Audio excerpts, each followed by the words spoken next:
Hello my dear students, today we are going to deal with stem modifications, and before we get started, let me tell you that the stems in plants are of three different categories. Okay, underground stems are there, subaerial stems are there, and aerial stems are there, and we are going to discuss the modifications of each and every type of stem. Okay, first of all, underground stems and their modifications, and under this category the first modification is rhizome. Rhizomes are actually the underground stems which grow horizontally forward under the soil surface. They do not grow vertically, they grow horizontally. And they possess distinct nodes and internodes. And at the nodes, you are having the scale leaves. Okay, here you can see these are the internode regions, and these are dark regions are the node regions. And at these nodes, you are having the scale leaves.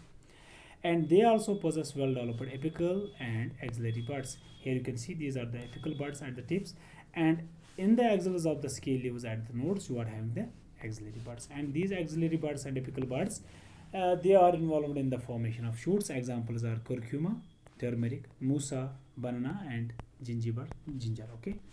Now the second type of underground stem modification is quorum. The only difference that you will remember about corms and rhizomes is while a rhizome grows horizontally, the corms grow vertically upward. Okay, and the corms also possess distinct nodes and internodes, and at the nodes you are having the scale leaves just like you have in rhizomes. Okay, and these corms they also possess the axillary buds and the apical buds. Okay, and these are involved in the formation of shoots. And once you sow a corm in the soil, the apical bud which is present on it, it starts consuming all the food material which is present in the parent corm and forms the shoot. And once the growing season is over, you will have a number of small cormlets. That means if you are going to sow a single corm, at the end of the growing season, a number of small cormlets are produced. And the examples are crocus, saffron, okay, gladiolus, which is an ornamental plant. Now the third type of underground stem modification is bulb. Bulbs are those underground stems which are characterized by the presence of a discoid stem. Okay, here you can see. अगर आपने प्याज काटा होगा घर में, आपने देखा होगा जो नीचे वाला हिस्सा होता है disc like structure, this is actually the stem of the onion. Okay, stem of this is the discoid stem. And this discoid stem, it possesses adventitious roots on the lower side, and it possesses leaves on the upper side. Okay, and the outermost covering, which is brown in color, it is known as tunic. याद रखना, it is known as tunicate bulb because it possesses the tunic. Okay, it possesses the outer membranous scale leaves, and these scale leaves are known as tunics.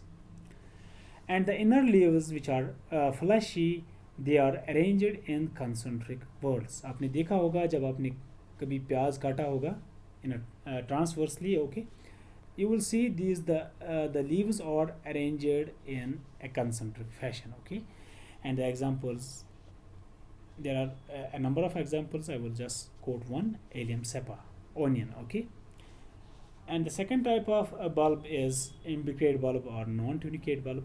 Those bulbs in which the tunicus are absent. You do not possess an outer brown membranous leaves, scale leaves. Okay, and in these bulbs, the fleshy leaves are not arranged in a concentric fashion. Instead, they are arranged in a spreading or irregular fashion. Here you can see the fleshy leaves, they are arranged in a spreading manner. Okay, and the example is garlic. Now the final type of underground stem modification is tuber.